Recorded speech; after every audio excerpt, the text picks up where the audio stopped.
So, Michelle, shall we make a start on our presentation? We haven't got that much time left. No, Adam, but at least we've done all the background reading. I found it really interesting. I'd never even heard of the Larky eruption before this. Me neither. I suppose 1783 is a long time ago. But it was a huge eruption, and it had such devastating consequences. I know. It was great there were so many primary sources to look at. It really gives you a sense of how catastrophic the volcano was. People were really trying to make sense of the science for the first time. That's right. But what I found more significant was how it impacted directly and indirectly on political events, as well as having massive social and economic consequences. I know. That should be the main focus of our presentation. The observations made by people at the time were interesting, weren't they? I mean, they all gave a pretty consistent account of what happened, even if they didn't always use the same terminology. Yeah. I was surprised there were so many weather stations established by that time.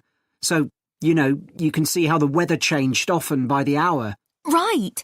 Writers at the time talked about the Larky haze to describe the volcanic fog that spread across Europe. They all realised that this wasn't the sort of fog they were used to. And, of course, this was in pre-industrial times, so they hadn't experienced sulphur-smelling fog before. No, that's true. Reports from the period blamed the haze for an increase in headaches, respiratory issues and asthma attacks. And they all describe how it covered the sun and made it look a strange red colour. Must have been very weird. It's interesting that Benjamin Franklin wrote about the haze. Did you read that? He was the American ambassador in Paris at the time. Yeah. At first, no one realised that the haze was caused by the volcanic eruption in Iceland. It was Benjamin Franklin who realised that before anyone else. He's often credited with that, apparently. But a French naturalist beat him to it. I can't remember his name. I'd have to look it up. Then other naturalists had the same idea, all independently of each other. Oh, right. We should talk about the immediate impact of the eruption, which was obviously enormous, especially in Iceland, where so many people died. You'd expect that, and the fact that the volcanic ash drifted so swiftly, but not that the effects would go on for so long, or that 2 years after the eruption, strange weather events were being reported as far away as North America and North Africa. No, I found all that hard to believe too. It must have been terrible, and there was nothing anyone could do about it, even if they knew the ash cloud was coming in their direction. We should run through some of the terrible consequences of the eruption experienced in different countries. There's quite a varied range. Starting with Iceland, where the impact on farming was devastating. One of the most dramatic things there was the effect on livestock as they grazed in the fields. They were poisoned because they ate vegetation that had been contaminated with fluorine as a result of the volcanic fallout. That was horrible. In Egypt, the bizarre weather patterns led to a severe drought, and as a result the Nile didn't flood, which meant the crops all failed. It's so far from where the eruption happened, and yet the famine there led to more people dying than any other country. It was worse than the plague. OK. Then, in the UK, the mortality rate went up a lot, presumably from respiratory illnesses.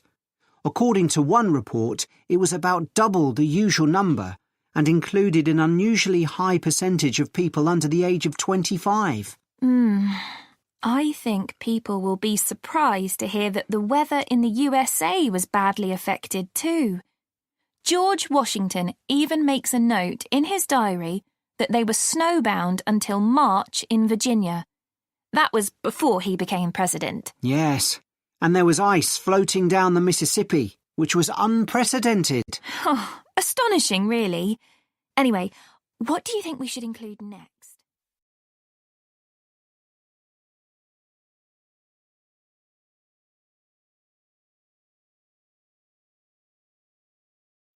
Good morning.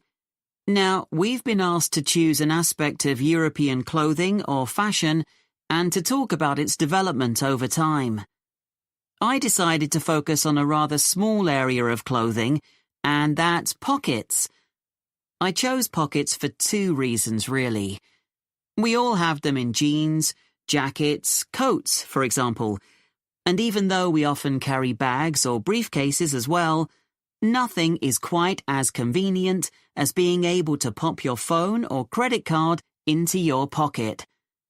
Yet, I suspect that, other than that, people don't really think about pockets too much, and they're rather overlooked as a fashion item. It's certainly very interesting to go back in time and see how pockets developed for men and women. In the 18th century, fashions were quite different from the way they are now, and pockets were too. If we think about male fashion first, that was the time when suits became popular. Trousers were knee-length only, and referred to as breeches. The waistcoats were short, and the jackets were long. But all three garments were lined with material, and pockets were sewn into this cloth by whichever tailor the customer used. The wearer could then carry small objects such as pencils or coins on their person, and reach them through a gap in the lining. Coat pockets became increasingly decorative on the outside for men who wanted to look stylish. But they were often larger but plainer if the wearer was someone with a profession who needed to carry medical instruments, a doctor or physician, for example. The development of women's pockets was a little different.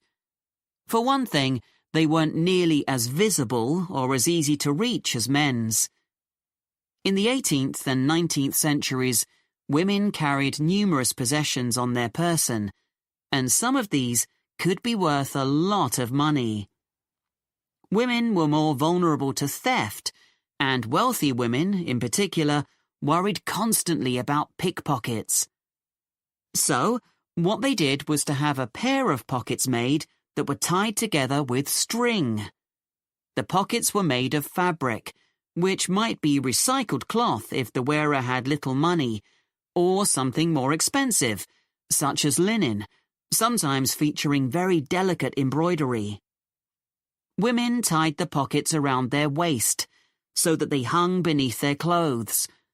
Remember, skirts were long then, and there was plenty of room to hide a whole range of small possessions between the layers of petticoats that were commonly worn. They would have an opening in the folds of their skirts, through which they could reach whatever they needed, like their perfume. Working women, of course, also needed to carry around items that they might use for whatever job or trade they were involved in, but their pairs of pockets still remained on the inside of their clothing. They just got bigger or longer, sometimes reaching down to their knees. So, the tie-on pockets went well into the 19th century, and only changed when fashion altered towards the end of that period. That's when dresses became tighter and less bulky, and the pairs of pockets became very noticeable. They stood out too much and detracted from the woman's image. Women who had been used to carrying around a range of personal possessions, and still wanted to, needed somewhere to carry these items about their person. That was when small bags, or pouches as they were known, came into fashion, and, of course, they inevitably led on to the handbag of more modern times, particularly when fashion removed pockets altogether.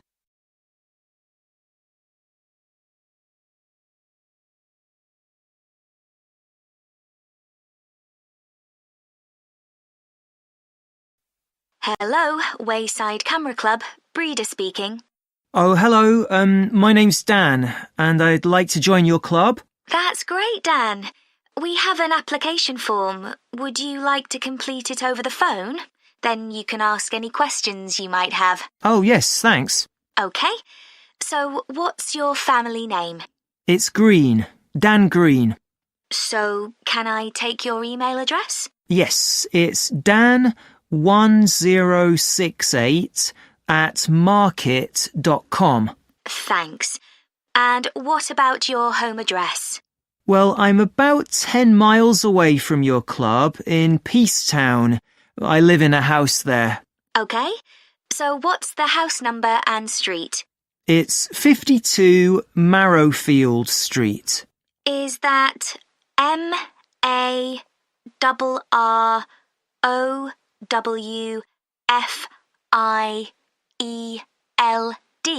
That's right. And that's Peacetown, you said. Uh-huh.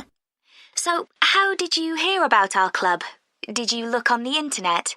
I usually do that, but this time, well, I was talking to a relative the other day and he suggested it. Oh, is he a member too? He belongs to another club, but he'd heard good things about yours. Okay. So, what do you hope to get from joining? Well, one thing that really interests me is the competitions that you have. I enjoy entering those. Right. Anything else? Well, I also like to socialise with other photographers. That's great. So, what type of membership would you like? What are the options? It's £30 a year for full membership, or £20 a year if you're an associate. I think I'll go for the full membership then. That's a good idea, because you can't vote in meetings with an associate membership. If I could just find out a bit more about you. Okay. So, you said you wanted to compete. Have you ever won any photography competitions?